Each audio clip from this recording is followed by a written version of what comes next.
Hello everyone, welcome back to YouTube channel CS Sansar and this is CS Stuti महाजन।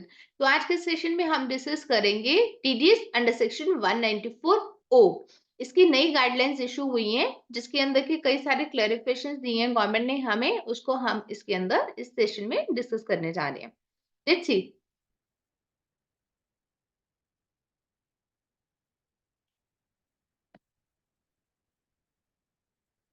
ये हमारे पास circular number 20 आया हुआ है जिसके अंदर है guidelines under subsection 4 of section 194 O of the income tax act 1961।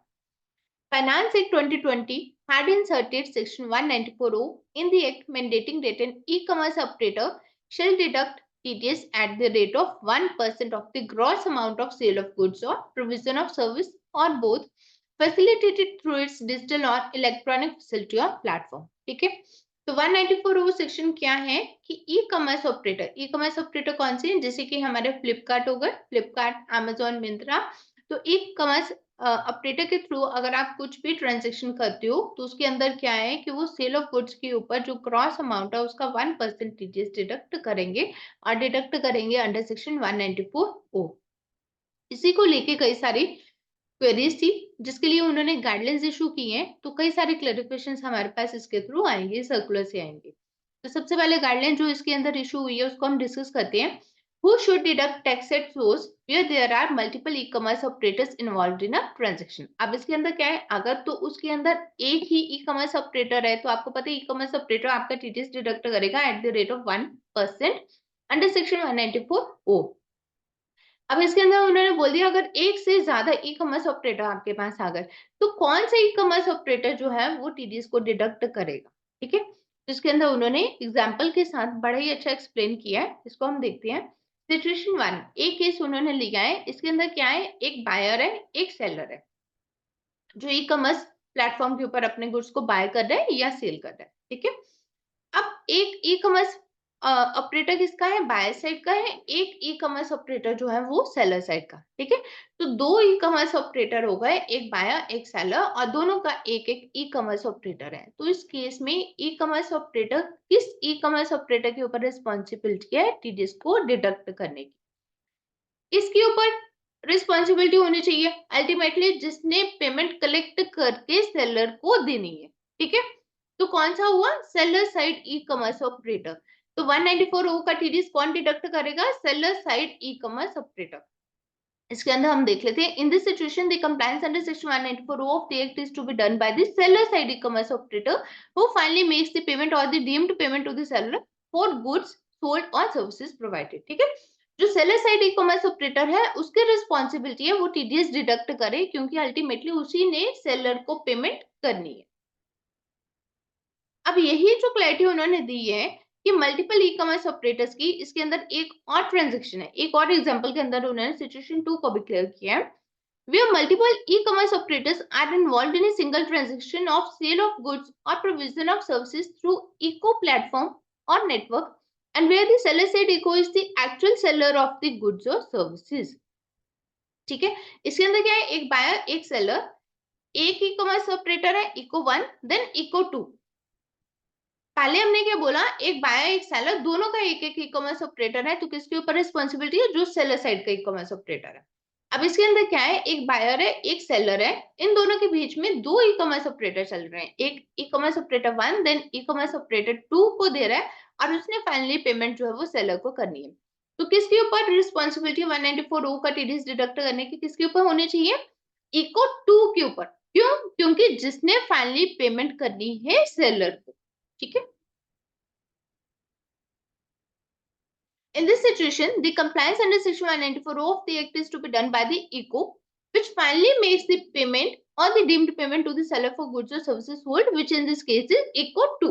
ठीक है, तो ECO 2 की रिस्पॉन्सिबिलिटी है, दैट मीन्स जहां एक से ज्यादा आपके ई कॉमर्स ऑपरेटर इन्वॉल्व होंगे तो वो ई कॉमर्स ऑपरेटर जिसने सेलर को पेमेंट करनी है उसकी रिस्पॉन्सिबिलिटी है। अगर वो सेलर साइड का है तो सेलर साइड, और अगर बायर साइड से ही एक से ज्यादा बीच में ट्रांजेक्शन के अंदर इन्वॉल्व है तो वो वाला ई कॉमर्स ऑपरेटर जिसने फाइनली पेमेंट सेलर को करनी। अब हम 3.2 को यहाँ पे डिस्कस करते हैं। E commerce operator may be levying convenience fees or charging commission for each transaction and seller might levy logistic and delivery fees for the transaction. जब हम ऑनलाइन कोई भी चीज परचेज करते हैं तो वहां पे नीचे लिखा आता है शिपिंग चार्जेस, कन्वीनियंस फीस, ठीक है, कुछ ना कुछ मतलब इस तरह से ये वाले जो चार्जेस लिखे आते हैं, जिसके अंदर वो क्या कह रहा है कि ई कॉमर्स ऑपरेटर जो है वो लिवाई करें, अपने कन्वीनियंस फीस लिवाई करें, या कोई कमीशन अगर चार्ज करे, कोई लॉजिस्टिक की फीस है, डिलीवरी फीस है। Payments may also be made to the platform or network provider for facilitating the transaction.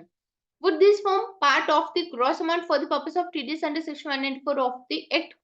तो 194 ओ का जब हमने ग्रॉस अमाउंट के ऊपर जो 1% टीडीएस कैलकुलेट करना है, तो क्या ये जितनी भी, एक तो हो गया कि गुड्स का अमाउंट, गुड्स के अमाउंट के साथ साथ कोई लॉजिस्टिक का अमाउंट है, कोई कमीशन है, शिपिंग चार्जेस हैं, तो क्या ये भी ग्रॉस अमाउंट का पार्ट बनेंगे?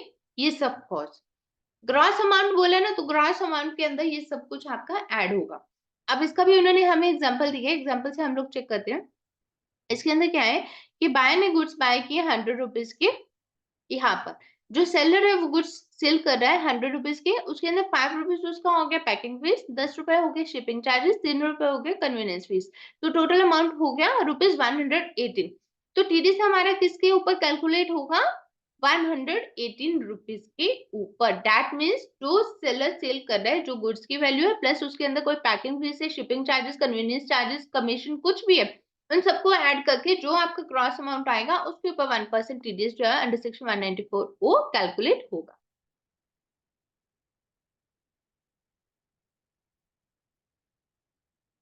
अब नेक्स्ट एक और उन्होंने एग्जांपल इसके अंदर दिया है, consider a case where the seller's level price for a product is 85। अब सेलर का जो प्राइस है वो कितना है? 85 है।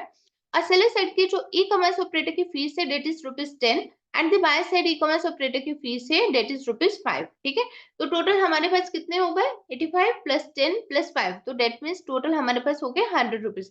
तो इस केस में वो कह रहा है कि किसके ऊपर 1% टीडीएस जो है 194 ओ में किस अमाउंट के ऊपर डिडक्ट करेंगे? तो 100। इस केस में हमारा ग्रॉस अमाउंट क्या होगा? 85 plus 10 plus 5, that means 100 rupees के ऊपर इनवॉइस इशू होगा। ग्रॉस अमाउंट हमारा 100 है, तो 100 के ऊपर 1% टीडीएस जो है वो डिडक्ट किया जाएगा।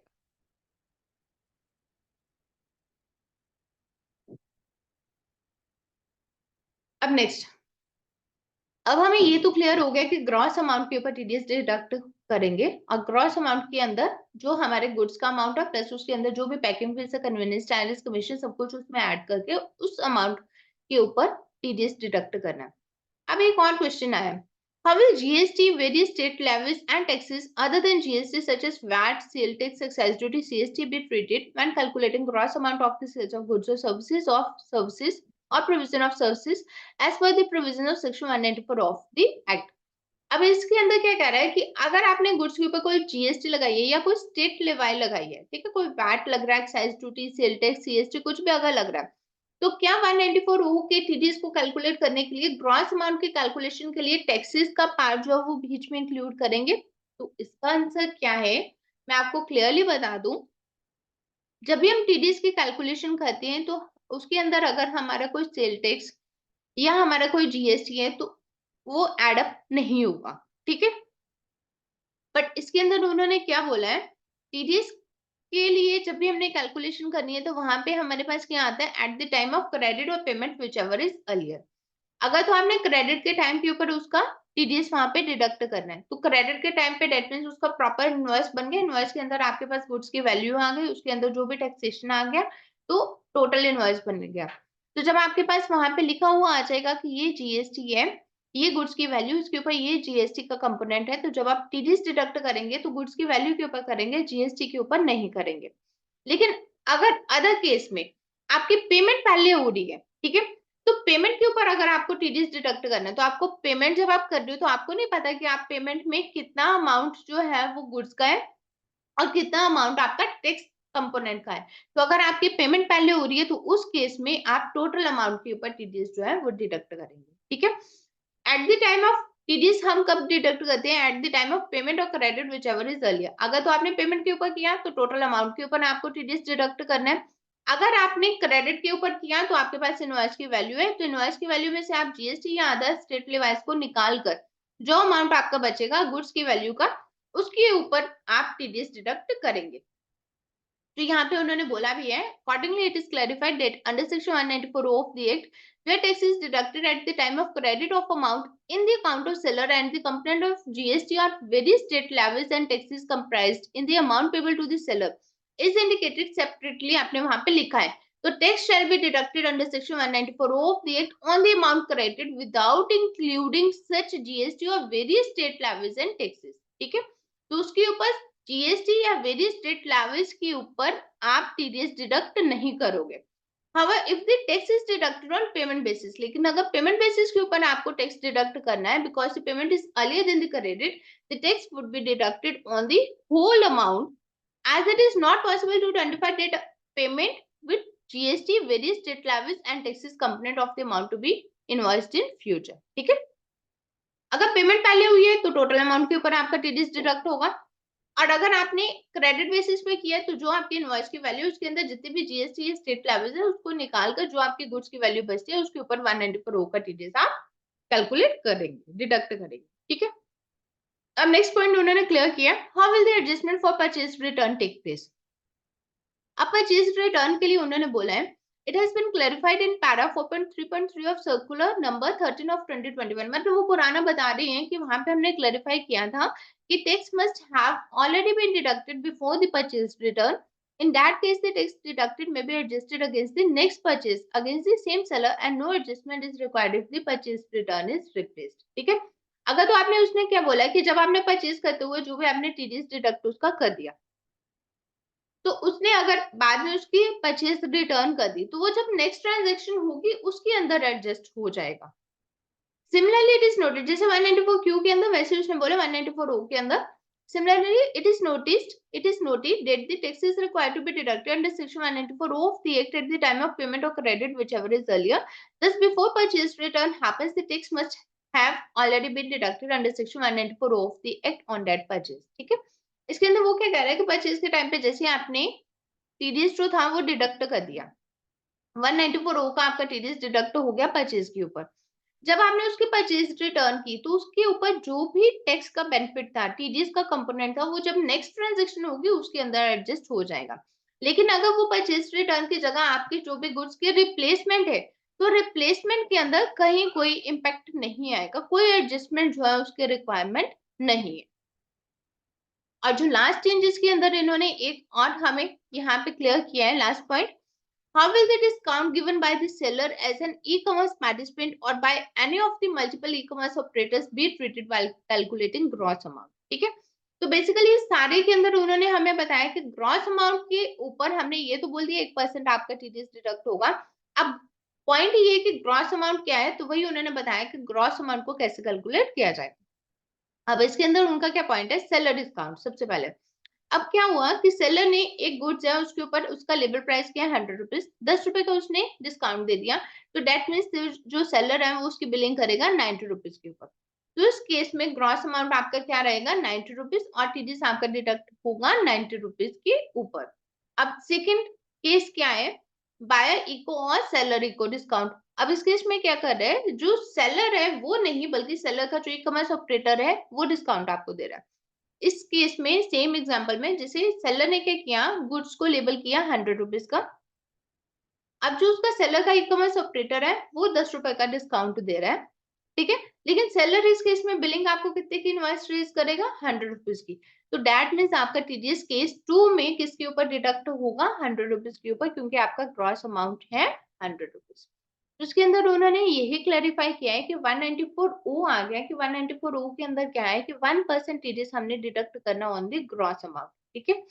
तो सबसे पहले अगर आपके पास एक से ज्यादा ई कॉमर्स ऑपरेटर्स आ जाते हैं तो किसके ऊपर रिस्पॉन्सिबिलिटी है, जो सेलर का ई कॉमर्स ऑपरेटर है, या फिर अगर बीच के ट्रांजेक्शन में एक से ज्यादा ई कॉमर्स ऑपरेटर है तो किसकी रिस्पॉन्सिबिलिटी बन जाएगी, अल्टीमेटली जिस ई कॉमर्स ऑपरेटर ने सेलर को पेमेंट करनी है उसके ऊपर रिस्पॉन्सिबिलिटी है टीडीएस डिडक्ट करने। देन आ जाता है कि सेलर ने जब गुड्स को सेल करना है तो गुड्स की वैल्यू के अंदर अगर उसने कोई पैकिंग चार्जेस ऐड किए हैं, कोई कन्वेंस चार्जेस ऐड कर लिए, शिपिंग चार्जेस ऐड किए, तो वो सब भी उसके अंदर एड अप करके ही ग्रॉस अमाउंट जो है वो बनेगा, तो उसके ऊपर भी टीडीएस कैलकुलेट किया जाएगा। देन अगर कोई स्टेट लेवाइज है वहां पे लगी हुई है, तो अगर आपने इन्वॉइसिंग की है, इन्वॉइसिंग के अंदर अगर आपने वहां पे कोई स्टेट लगाया, कोई वैट वगैरह कुछ लगाया हुआ है, तो वहां पे क्लियरली है, तो आप उसके ऊपर टीडीएस नहीं डिडक्ट करेंगे। लेकिन अगर आप पेमेंट टाइम पे करते हो तो आप पूरे की पूरी पेमेंट के ऊपर जो टीडीएस है वो डिडक्ट करोगे। अगर कोई सेलर डिस्काउंट दे रहा है तो सेलर के डिस्काउंट को माइनस करके जो आपकी वहां पे वैल्यू आएगी, उस वैल्यू को ग्रॉस वैल्यू कंसीडर किया जाएगा, उसके ऊपर टीडीएस डिडक्ट होगा। लेकिन अगर कोई बायर का ई कॉमर्स ऑपरेटर या फिर सेलर का ई कॉमर्स ऑपरेटर ने कोई डिस्काउंट दिया है, तो उस केस में सेलर तो पूरे अमाउंट से इन्वॉइसिंग करेगा, तो पूरा अमाउंट जो है उस केस में 100 रुपीज से आपका माना जाएगा। तो उस 100 रुपीज के ऊपर ही आपका टीडीएस जो है वो डिडक्ट करेंगे। यहाँ पे जैसे उसने बोला, सेलर ने सेल किए गुड्स 100 रुपीज की, ई कॉमर्स ऑपरेटर ने 10 रुपए का डिस्काउंट दिया, तो इस केस में जो टीडीएस है वो डिडक्ट होगा 100 रुपीज के ऊपर। So this is all for the day. अगर आप भी ई कॉमर्स ऑपरेटर के साथ कोई डील कर रहे हैं, आपका ई कॉमर्स प्लेटफॉर्म है अपना, या फिर आपके पास कोई इस तरह के क्लाइंट्स हैं, तो ये वाले टीडीएस के अंदर जो चेंजेस आई हैं, जो क्लैरिफिकेशंस आई हैं, तो ये आपके लिए भी हेल्पफुल हो सकती हैं। So this is all for the day. Thank you for watching this video. Thank you.